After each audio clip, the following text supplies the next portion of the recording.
Hello friends, how are you. आज मैं आपके लिए लेके आया हूँ हैप्पीएस्ट माइंड आईपीओ का एनालिसिस मेरे आसान भाषा में, जो मैंने आपको कल एक वीडियो अपलोड किया था कि how to analyse the IPO. बस उसी फ्लो के अंदर मैं ये आईपीओ का एनालिसिस बताऊंगा। सो आज का वीडियो शुरू करते हैं। मेरा नाम सी दिव्यांश जैन है और आपका इस यूट्यूब चैनल पे स्वागत है। मैंने जो पहले उस वीडियो में बताया था कि इसके 7 स्टेप्स है कोई भी आईपीओ को एनालाइज करने के लिए। तो पहला स्टेप है बैकग्राउंड। तो आज इस कंपनी का पहले बैकग्राउंड जानते हैं। हैप्पीएस्ट माइंड आईपीओ, इसके फाउंडर है अशोक जी सुट्टा। इनका इस इंडस्ट्री से बहुत पुराना ताल्लुक है। इन्होंने एक माइंड ट्री करके कंपनी थी, वो उसके भी फाउंडर थे। इन्होंने जब उसका आईपीओ लॉन्च किया था तब it was over subscribe by more than 100 times. मतलब 100 जनों ने उस आईपीओ के लिए अप्लाई किया था, पर शायद किसी एक को ही उसमें से मिला था। तो आप यहाँ पे देख सकते हैं कि पहले भी इस कंपनी पे लोगों को कितना भरोसा था, इस प्रमोटर पे कितना भरोसा था, और आज ये हमारे लिए हैप्पीएस्ट माइंड का आईपीओ लेके आया है। तो समझ सकते हैं। दूसरी चीज है कि प्रमोटर का बैकग्राउंड बहुत स्ट्रांग है। ये इस इंडस्ट्री में मोर देन 40 ईयर्स से है। तो यहाँ पे हम समझ सकते हैं कि ये कंपनी को किस बुलंदी तक ले जा सकते हैं। चलिए दूसरे एस्पेक्ट पे आते हैं। Business of the companies. Company के 3 तरह के बिजनेस है। पहला है डिजिटल बिजनेस सर्विसेज। इसके अंदर majorly 97% of the revenue of this company comes from this. Second है इनका प्रोडक्ट इंजीनियरिंग। तीसरा है infrastructure services and security services. तो ऐसे देखिए तो कंपनी का जो मेजर रेवेन्यू है 97% डिजिटल बिजनेस से आता है। अगर ये हम इन्फोसिस और टेक महिंद्रा से कंपेयर करें तो ये काफी हाई है। टेक महिंद्रा या इन्फोसिस का लगभग 30 to 40% ऑफ डिजिटल बिजनेस जो उनका टोटल रेवेन्यू होता है उसमें से 30 to 40% ही होता है, पर इसका 97% है, which is the very very very positive point for the company. अब तीसरे पैरामीटर पे आता है फाइनेंशियल एनालिसिस। इसके अंदर देखा है कि कंपनी लास्ट 2 ईयर से 20% के रेवेन्यू से बढ़ रही है। इन 1920 इसका 714 करोड़ का रेवेन्यू था, पर मैंने इसमें थोड़ा और डिग किया, डीपर डिग किया, फाइनेंशियल्स को देखा तो पता चला कि कंपनी का accumulated loss more than 550 crore का है।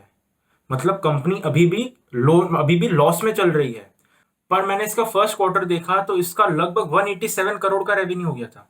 मतलब कंपनी काफी अच्छा परफॉर्म कर रही है और ऐसा लगता है कि लगभग 12 मंथ्स के अंदर जो इसका लॉस है वो प्रॉफिट में कन्वर्ट हो जाएगा। ये फाइनेंशियल एस्पेक्ट्स थे।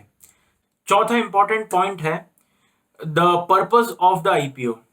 इसके अंदर जो मैंने देखा है कि आईपीओ तो 110 करोड़ का ही है, पर JP Morgan asset management company है, वो 19.3% स्टेक इसके अंदर रखती है, वो अपना स्टेक निकाल रही है। बेसिकली ये ऑफर फॉर सेल है।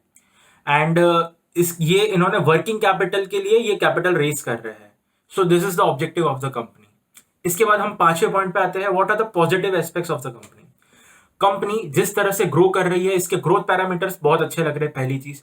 दूसरा, ये नेक्स्ट जनरेशन टेक्नोलॉजीज के अंदर इन्वेस्ट करी है। मतलब ब्लॉकचेन, ड्रोन्स, रोबोटिक्स, इन सब टेक्नोलॉजीज में के अंदर इन्वेस्ट करी है। तो कंपनी का फ्यूचर एस्पेक्ट बहुत क्लियर है, बहुत अच्छा है। तो ये मुझे काफी पॉजिटिव लगता है।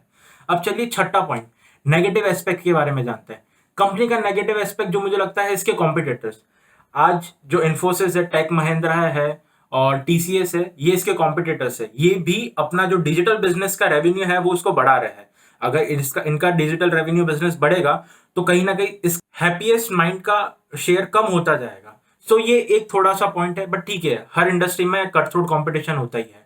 दूसरा जो मुझे लगता है कि इसका ऑलमोस्ट 77% रेवेन्यू यूएस से आता है। यूएस से आता है तो यहाँ पे करेंसी एक्सचेंज का रिस्क होगा। अगर डॉलर का भाव घटेगा तो इस इंडस्ट्री को, इस कंपनी को, मतलब ओवरऑल इंडस्ट्री को पूरा अफेक्ट करेगा। ये इस कंपनी को भी अफेक्ट करेगा। तो ये एक कॉमन नेगेटिव पॉइंट है आईटी इंडस्ट्री के लिए। तीसरा नेगेटिव पॉइंट जो मुझे लगता है that 49% of its revenue come from top 10 customers. अगर एक बड़ा कस्टमर अगर चला गया तो इसके रेवेन्यू पे डायरेक्ट अफेक्ट पड़ेगा। तो ये एक थोड़ा सा स्लाइटली पॉइंट है। और एक पॉइंट मैंने पहले डिस्कस कर चुका हूं कि इसकी बैलेंस शीट में मोर देन 550 करोड़ का लॉस दिख रहा है, but it will eventually get converted, so it is not a big point. अब सातवां पॉइंट है ग्रे मार्केट वाला। ग्रे मार्केट वाले के अंदर भी सेंटिमेंट्स काफी पॉजिटिव है। 75% प्रीमियम पे ये चल रहा है। सेंटिमेंट्स बहुत बहुत पॉजिटिव है। चलिए अब समय हो गया है ओपिनियन टाइम का। अब मेरा क्या ओपिनियन है मैं आपको बताता हूं, पर उससे पहले ये जान लेते हैं कि रिटेल इन्वेस्टर्स को पैसा कितना डालना है। वो एक लॉट के लिए 14,940 रुपीज का इन्वेस्टमेंट करना होगा। इसमें उनको 90 शेयर्स मिलेंगे और 165 166 का प्राइस बैंड है, इसके अंदर इनको मिलेगा। रिटेल इन्वेस्टर्स 2 लाख रुपीज तक इन्वेस्ट कर सकते हैं और जो 2 लाख से ऊपर होते हैं उनको बोलते हैं HNI, हाई नेटवर्थ इंडिविजुअल्स।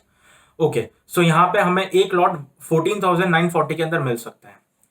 सो पूरे एस्पेक्ट्स को देखें तो मुझे ये कंपनी बहुत अच्छी लग रही है, मुझे प्रमोटर पे बहुत भरोसा है।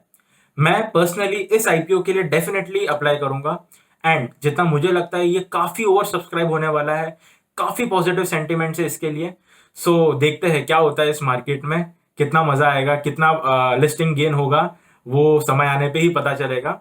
ये लिस्ट हो रहा है 7 सितंबर टू 9 सितंबर, तो डेफिनेटली हमको 9 सितंबर को ही हम अप्लाई करेंगे एज पर द एनालिसिस।